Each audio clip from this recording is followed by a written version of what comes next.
भारताचे एक सार्वभौम समाजवादी धर्मनिरपेक्ष लोकशाही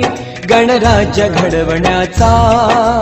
त्याच्या सर्व नागरिकास सामाजिक आर्थिक व राजनैतिक ज्ञान विचार अभिव्यक्ती विश्वास श्रद्धा व उपासना